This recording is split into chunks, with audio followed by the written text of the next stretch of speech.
안녕하세요. 부동산을 보는 눈 리얼아이 박감사입니다.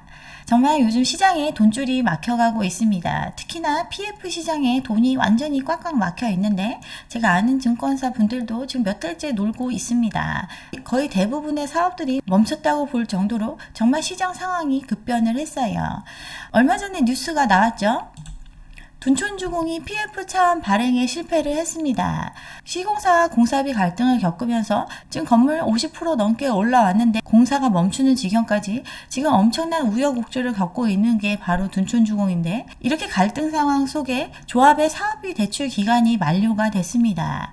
대주단한테 7천억의 사업비에 대해서 만기 연장을 해달라고 요청을 했지만 거절을 당했고, 그래서 PF 자산 유동화 기업어음 발행을 시도를 했는데 투자자를 못 구해가지고 결국 시공사가 보증한 사업비를 상환하는 쪽으로 결론이 났습니다. 돈이 넘쳐나는 것 같았지만 돈값이 올라가니까 굳이 리스크를 부담하면서 돈을 빌려주는 일을 꺼리고 있는 시장이 됐습니다. 단군 이래 최대 규모의 재건축이 바로 둔촌주공 사업인데, 시장은 얼어붙고 있고 사업비 7천억이나 이미 들어가 있는데 이거에 대한 대출이 막힌 상황이 됐습니다. 한 배를 탄 시공사가 일단 대신 막아주기로 한 상황인데 앞으로도 넘어야 할 산이 많은 사업장입니다. 이미 사업은 굉장히 많이 진행이 됐죠. 이주가 시작된 게 2017년도의 일입니다. 5,900세대 가까이가 2017년도부터 이미 나가서 살고 있는데 5년이 넘게 지났는데 아직 공사비도 확정하지 못하고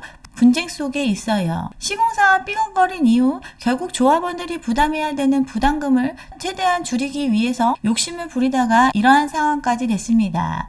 2020년도에 분양을 하려고 했는데 시공사 같은 경우는 그래도 빨리 분양해서 사업을 진행하자고 했고, 조합은 싸게 분양해서는 안 된다 하면서 반발하다가 조합장 교체되고 이러면서 시간이 흘러갔습니다. 그러다가 조합장이 바뀌고 이미 합의했던 공사비에 대해서 공사비 증액을 인정하지 못한다고 하면서 갈등의 골은 깊어졌죠. 이미 공사는 진행 중이었기 때문에 외상으로 건설을 계속 진행하면서 빨리 공사비 재원을 마련해서 돈을 갚아야 된다고 조합한테 얘기를 했지만, 조합은 올라간 공사비도 인정해주지 못하고 분양 자체도 지금 당장 할 수 없다고 버티면서 결국 사단이 났습니다.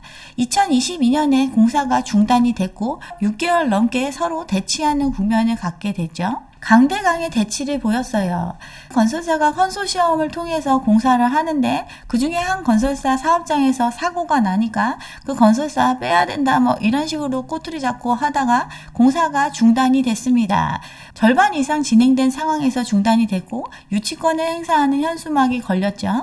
그렇지만 조합 여기서 물러서면 안 된다 하면서 기존 계약을 해지하는 총회를 하고, 건설사도 이에 대응하면서 타워 크레인 철거하고 소송전으로 간다, 이렇게 서로 초강수를 두면서 대치를 하다가 결국에 조합이 백기를 들게 됐습니다. 결과는 6개월 멈췄던 둔촌주공 이제 공사를 재개하기로 했고 내년 초에 일반 분양할 걸로 예정이 되어 있습니다. 분담금 늘어난 거 인정 못하겠다 이렇게 버티다가 결국 가구당 1억 8천의 추가 부담금이 발생하는 손실을 입게 됐습니다. 이것도 조합이 일반 분양분 3,700만 원 정도는 받을 수 있을 거라는 가정하에서 산정한 분담금이니까 확정된 금액이라고 볼 수는 없습니다. 어쨌든 얻은 것보다 잃은 게 많은 싸움이었어요. 둔촌주공 공사비에 대한 부분 이제 어느 정도 일단락이 졌지만 지금 조합원 입장에서는 늘어나는 부담은 상당합니다. 이주비 문제가 있죠. 아까 17년도에 이주를 나갔다고 했는데 이주비 대출이 20년도 기준에서 4%대에 빌려 썼습니다. 가상금리가 2.5%나 되는 수준으로 대출을 진행을 했어요. 재건축 집단대출 같은 경우는 워낙 뻔하고 안전한 대출이기 때문에 금리 혜택이 굉장히 높고 저리로 빌려주는 상품인데 당시 기준으로 봤을 때도 높은 수준인 4%대로 이주비 대출이 진행이 됐습니다. 이주비 대출 규모를 3조 원 정도로 잡고 인근 재건축 단지랑 비교해 보면 약 500억 원 정도는 조합원들이 더 부담하는 수준으로 이주비 금융비용에 대한 부담이 상대적으로 큰 사업장입니다. 이게 2020년도에 4%였는데 변동금리로 되어 있고 지금 기준금리 미친 듯이 올라가고 있는 시장이죠. 금융비용에 대한 부담이 엄청나게 늘어나고 있습니다. 또 해결되지 않은 문제가 하나 더 있죠. 상가 문제가 있습니다. 재건축 조합원들로 구성된 통합상가위원회가 있고 또 PM사가 따로 있죠. 상가의 협상 대상, 상가 분쟁의 해결이 아직 완료되지 않은 상황입니다. 지금 올라간 공사비 때문에 추가로 1억 8천만 원 더 추가 분담금이 나오는 상황이고 이주비 이자에 대한 부담도 점점 늘어나고 있는 상황이고 사업을 완료하기 위해서는 상가에 대한 보상이나 해결하는 비용이 필요하기 때문에 추가 부담금이 더 올라갈 가능성이 매우 높습니다. 이번 사태 지나친 욕심이 부른 참사라고 볼 수가 있죠. 부담금 줄이려다 오히려 부담금 지금 늘어나는 상황이 됐어요. 이것도 분양가 3,700원 받았을 때 가능한 얘기입니다. 분상제 하에서 분양가 3,700 과연 나올 수 있을지 어쩔지 모르겠지만 25평 기준에서 9억 정도 선에서 일반 분양을 하려고 합니다. 9억 가까이 되는 아파트를 5,000세대 가까이 한 번에 팔아치워야 하는 시장인데 그것도 금리가 최고조에 달하는 내년에 이를 분양해야 되는 입장입니다. 근데 주변의 아파트 가격 지금 점점 내려가고 있죠. 불과 몇 달 사이에 수억씩 내리고 있는 시장인데 내년 1월 분양할 때도 지금 말하는 9억이 싸게 느껴질 정도로 경쟁력 있는 가격일지 매우 의심스러운 상황입니다. 서울 아파트값 10년 4개월 만에 지금 최대 하락을 보이고 있죠. 21주 연속 하락세를 이어가고 있습니다. 특히나 강남, 그중에서 송파의 아파트 가격이 매우 큰 폭으로 떨어지고 있어요. 지금 수억씩 떨어지고 있는데 집값 하락 지금부터 시작이란 얘기 들려오고 있죠. 강남권도 6억씩 뚝뚝 떨어지고 얼어붙은 시장이 됐습니다. 헬리온시티 더 위치가 훨씬 좋죠. 여기 23억 8천이라던 아파트 17억 8천에 팔리고 문정동 올림픽 패밀리 아파트 21억에 팔렸던 게 15억까지 내려가 있습니다. 그나마도 거래가 살아나는 게 아니라 급매물 위주로 간간히 거래되는 시장이에요. 잠실 S도 4억 가까이 떨어졌죠. 최고 가격 27억까지 찍었던 아파트였는데 19억 5천에 팔렸습니다. 옆에 강동으로 넘어가면 여기도 마찬가지죠. 한때 강남 4구에 포함시킬 정도로 강동구 아파트 콧대가 높았었는데 가격이 와르르 무너지고 있습니다. 사람들이 선호한다는 마포의 집값도 반토막 났다고 지금 기사에서 계속 쏟아지고 있어요. 염리동의 아파트 지난해 15억에 팔렸던 게 최근에 8억에 팔렸습니다. 거래는 전멸한 상황에서 그나마 가끔 거래되면 수억은 떨어져야 매매로 이어질 수 있는 이게 지금 현재의 상황입니다. 둔촌주공 위치 보면 엄청나게 좋은 것도 아니죠. 잠실 세내역 대장 아파트 엘스 리센츠 트리지움 엘리트 여기도 지금 27억에서 19억 5천으로 빠지고 있고 또 둔촌주공과 비교할 만한 강동 지역의 아파트도 19억에서 13억 5천까지 하락세를 면치 못하고 있습니다. 중간 정도에 위치하고 있는 둔촌주공 25평형 기준에서 9억으로 분양하려고 하고 약 5천 세대를 일반 분양할 예정인데 지금과 같은 시장 상황, 앞으로 더 안 좋아질 시장 상황에서 과연 다 소화될 수 있을지 정말 궁금한 상황이죠. 둔촌주공을 대체할 만한 지역의 수많은 아파트들은 이미 분양이 됐고 이제 지어지고 있습니다. 강남 3구에 들어선 물량만 해도 어마어마하죠. 앞으로 2년 안에 개포의 대규모 입주가 예정되어 있죠. 1만 세대가 넘게 입주 예정입니다. 이렇게 수많은 경쟁되는 아파트들, 똘똘한 한 채들이 있는 상황에서 둔촌주공 동일한 가격으로 경쟁력을 가질 수 있을지 한번 생각해 볼 필요가 있겠죠. 2020년도에 원래 분양하려고 했었는데 그때와 지금 시장 상황은 180도 달라져 있습니다. 거기에 재건축 사업이라는 특성 때문에 그 리스크를 안고 있는 게 둔촌주공입니다. 주변 아파트의 시세는 내려가고 있고 주위에 대체할 만한 입주 물량, 분양 물량들이 또 대기하고 있어요. 사업 규모는 워낙 커서 사업비도 만만치 않고 그 사업비를 시장에서 외상으로 빌려 쓰고 있는 상황에서 돈 들어올 길은 일반 분양밖에 없습니다. 빌려 쓴 돈 계속 빌려 쓸 수 있으면 상관이 없는데 그 돈을 안 빌려준다고 해서 지금 차원의 실패를 한 거죠. 사업비를 시공단이 상환키로 했는데 이들 내년 1월에는 일반 분양해서 꼭 돈을 갚아야 된다는 게 전제입니다. 현대건설, 현산, 대우, 롯데 이렇게 4개의 사업단인데 넷이 나눠서 일단 사업비를 마련하기로 했어요.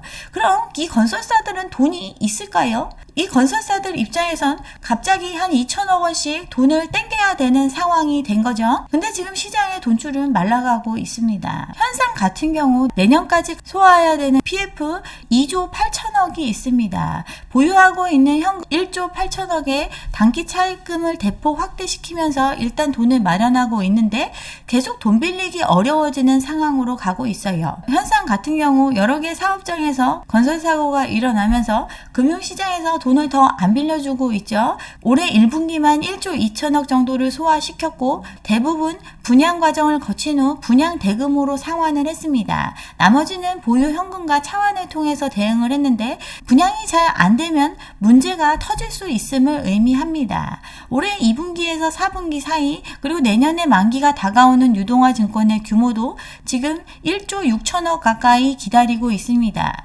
자금은 갚거나 아니면 빌려서 해결을 해야 되는데 갚으려면 어디서 돈이 들어올 곳이 있어야 하죠.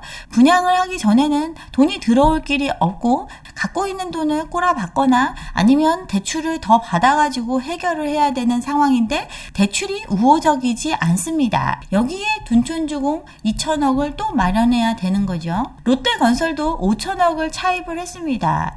롯데케미칼로부터 석 달간 5천억을 빌렸고 지난달에 2천억 정도 유상증자를 이미 받았죠. 석 달간 5천억 빌린 거 6.39%의 이율로 자금을 조달을 했습니다. 석 달간 빌린 거 보면 둔촌주공 1월이면 꼭 분양해야 되겠죠. 롯데 같은 경우 7천억 정도를 모회사에서 빌려왔는데 이러고 나니까 위기설까지 돌고 있습니다.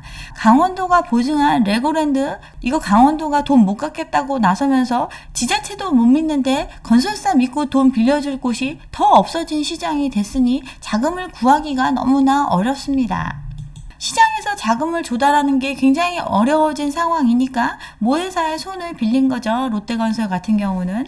지금 PF 시장 새파랗게 질려 있습니다. 사실 둔촌주공 정도면 돈 빌려줘도 큰 문제 없을 거라고 보여지는데 이마저도 차원이 실패할 정도로 시장은 꽁꽁 얼어붙고 있습니다. 돈 구하기가 너무나 어렵죠. A등급 회사채도 안 팔리고 있어요. 금융경색에 기업 어음 연 10%까지 치솟아 돈줄이 막혀서 지금 모기업에 SOS 치고 돈 빌려달라고 하고 자금 조달하고 있는데 그나마 비빌 언덕이 있는 회사들은 문제 없겠지만 안 그런 회사들은 정말 돈줄이 바짝 마르고 있어요. 전기 만드는 비용보다 더 적은 값을 받으면서 전기를 팔고 있으니 대규모 적자에 시달리고 있는 한전이죠. 그래서 자금난을 해결하기 위해서 엄청난 규모로 채권을 발행하고 있는데 적자라고 하더라도 한전만큼 안전한 채권이 없죠. 신용등급 AAA급인데 이거 사지 일반 기업이 발행하는 회사채 사주지 않습니다. 그러니 가뜩이나 어려워진 기업들의 자금 조달 환경이 더욱더 악화되고 있어요. 건설 현장은 정말 돈 구하기가 어려워지고 있습니다. 만기가 아무리 짧아도 지금 사려는 사람이 없는 상황이죠. 금리가 2자릿수는 돼야 팔릴 정도로 건설사들 돈 구하기가 하늘의 별따기입니다. 돈은 필요한데 빌려주는 사람이 없으면 미분양 사태나 공사가 지연되면서 우발 채무가 발생을 하게 되는 거죠. 그치만 건설사, 금융사가 발행한 채권에 잘못 물리면 답이 없다는 불신의 분위기가 확산이 되면서 돈을 구할 수가 없습니다. 롯데가 단기 자금 흐름에 문제가 생겨서 7일짜리 단기 어음을 30% 금리로 자금 유통하려다가 재무구조에 대한 우려가 커지면서 급하게 유상증자를 결정했다. 뭐 이런 소문이 돌고 CP 3개월짜리를 15% 금리로 발행하려고 했는데 반응이 안 좋았다. 이런 얘기들이 퍼지면서 더더욱 돈 구하기가 힘들어졌습니다. 잘 된다고 하면 돈 빌려주려고 서로 나서지만 조금이라도 안 된다고 하면 등 돌리는 게 돈놀이 하는 사람들의 특징이죠. 강원도도 디폴트를 선언하는 마당에 건설사에 돈 안 빌려주는 거 당연한 거고 그러니 건설사의 자금 경색이 심각해지고 있습니다. 증권사도 그동안 PF에 엄청나게 투자를 많이 했는데 PF 부실로 보유 위험액이 33조 원을 돌파할 정도로 위험이 급증하고 있습니다. 그동안 부동산 PF에 투자해서 엄청난 화랑을 겪었던 증권사들 엑시트해서 돈 번 경우도 많이 있지만 아직 진행 중인 사업들도 많이 있죠. 이렇게 물려있는 것들 위험액은 계속 증가하고 있습니다. BNK 같은 경우 19년 말보다 376% 위험액이 증가를 했습니다. 유동성 장세에서 투자 위험을 과도하게 떠안고 운영해왔던 증권사가 이제 수익성 악화를 넘어서 부실 위험에 노출되고 있는 상황이라고 지금 시장은 술렁이고 있습니다. 증권사나 캐피털사가 경영난으로 매각되거나 부도날 거라는 루머까지 퍼지고 있고 루머가 아니라 현실이 될 수도 있는 리스크는 점점 커지고 있어요. 그동안 PF 문제 매년 지적해 왔는데 어떻게 보면 손 놓고 있었던 것과 같죠. 부동산 경기가 좋을 때는 큰 수익을 볼 수 있으니 너도 나도 했는데 시장이 급속도로 얼어붙으니까 리스크는 커졌고 이미 돈은 다 나가 있기 때문에 이걸 갚지 못하는 사람이 늘어나면 줄줄이 타격을 받을 수밖에 없습니다. 하나는 집값 급등이 본격화되기 전인 2019년에도 PF 관련 보증이 급격히 늘어나는 걸 우려하면서 신용 위험이 확대될 수 있다고 지적을 해왔습니다. 2017년 이후 부동산 경기가 활성화되면서 PF가 엄청나게 늘어났고 2019년에도 이거에 대한 리스크가 커져 있는 상황이었는데 그 상황이 더 연장되고 거품의 크기는 더 커진 현재 PF 부실 문제, 이거 매우 심각한 위기로 전이될 수 있습니다. 상황이 이러니 단군 이래 최대 규모의 재건축 사업장마저 돈을 묵구하고 있습니다. 우수한 입지에 분양하는 사업도 이자는 불문하고 아예 빌려주지도 않는 상황이 현실이 됐습니다. 재건축 사업 구조를 보면 조합원 분양 수익과 일반 분양 수입이 바로 벌어들이는 돈이고 공사비 또 사업에 들어가는 비용이 바로 지출입니다. 일반 분양 수입이 많아져야 조합원 부담금은 그만큼 줄어들 수 있을 거고 또 공사비를 많이 깎아야 그만큼 부담금을 줄일 수 있기 때문에 계속 조합과 시공사는 협상을 할 수밖에 없어요. 아파트를 갖고 있는 수많은 세대들이 조합에 가입을 해서 사업을 진행하는 거기 때문에 돈을 각출하는 게 아니죠. 그래서 사업비 같은 경우는 다 대출로 충당을 합니다. 공사비와 사업비 그리고 사업비에 대한 금융비용이 바로 비용이라고 볼 수 있고 이를 수입을 통해서 메꿔줘야 그만큼 금융비용을 줄일 수 있는 구조이죠. 둔촌주공 같은 경우 일반 분양을 빨리 해가지고 수입이 들어오고 공사비도 지급하고 사업비도 지급하고 해서 일부를 털어내야 하는데 일반 분양이 계속 늦어지고 있는 거죠. 재건축 사업에서 수입이 발생하는 시기는 분양을 해야 발생을 합니다. 일반 분양과 조합원 분담금 납부가 시작이 돼야 수입이 발생을 하는데 지출은 그 이전에 이루어지죠. 사업비 같은 경우는 사업을 추진하던 초기 단계부터 해서 계속해서 발생해 왔습니다. 그리고 사람들이 본격적으로 이사를 나가면 그 이주비에 대한 금융비용이 대폭 늘어나게 되는데 이것도 대출로 메꾸는 거죠. 수입 발생 시기와 지출 시기가 일치하지 않기 때문에 금리가 이렇게 올라가는 시기에 수입이 빨리 발생하지 않으면 그만큼 사업비 부담은 커질 수밖에 없습니다.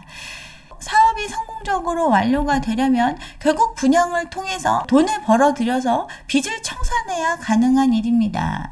둔촌주공 분양 시기는 계속 뒤로 밀리고 있고 그 사이 사업비는 계속해서 증가하고 있습니다. 빨리 분양을 해서 계약금, 중도금 받아가면서 사업비를 상환해가는 구조가 돼야 비용을 줄일 수 있기에 지금 1월 분양을 목표로 사업을 재개하고 있습니다. 근데 여기도 지금 돈을 안 빌려주고 있는 현실이죠. 시장의 상황이 정말 안 좋습니다. 지금 입주하는 아파트들 잔금을 못 치러서 미입주하는 물량이 증가하고 있고 잔금 상환에 대한 위험이 커지고 있습니다. 그동안 안전하다고 여겼던 아파트 시장에 대해서도 이제 현실 인식이 들어간 것과 같습니다. 분양만 하면 사람들이 다 대금을 치를 수 있을 거라고 기대하고 사업이 마무리될 거라고 생각하기 때문에 그동안 PF가 활발했었는데 미입주 문제가 부각이 되고 잔금 상환에 대한 리스크가 커지게 되니까 이런 우량하다는 사업장마저도 돈을 묵구하게 된 거죠. 둔촌주공 예전에 다루면서 성수동 트림화재 상황이 될 수도 있다. 그래서 빨리 타결이 돼야 된다. 뭐 이런 얘기를 했었는데 여기 같은 경우도 조합과 시공사가 시공사가 분쟁이 있었던 사업장이죠. 조합원 몫을 제외하고 나머지를 일반 분양해서 사업비를 충당하는 방식으로 사업을 진행을 했었는데 분상제 금융위기가 터지면서 사업이 기약 없이 늘어지게 되고 늘어난 금융비용을 감당 못해서 시행사가 부도가 났습니다. 사업 부지가 공매로 넘어가고 조합이 시공사에 도움을 요청해서 PF로 사업비를 조달해서 사업 부지를 낙찰을 받았는데 계속 갈등이 이어졌죠. 사업비가 계속 늘어나니까 조합원이 추가 분담금을 내야 된다고 시공사에서 얘기를 했고 조합은 그러지 못한다고 싸우고 그러다가 결국 시공사가 부지를 인수해서 자체 사업으로 사업이 마무리됐습니다. 조합이 결국 손댈 수밖에 없었던 이유 돈이 없었기 때문이죠. 사업이 지연되고 돈 구하기가 어려워진 상황에서 결국 돈을 조달하는 쪽이 그 사업을 가져갈 수 있었습니다.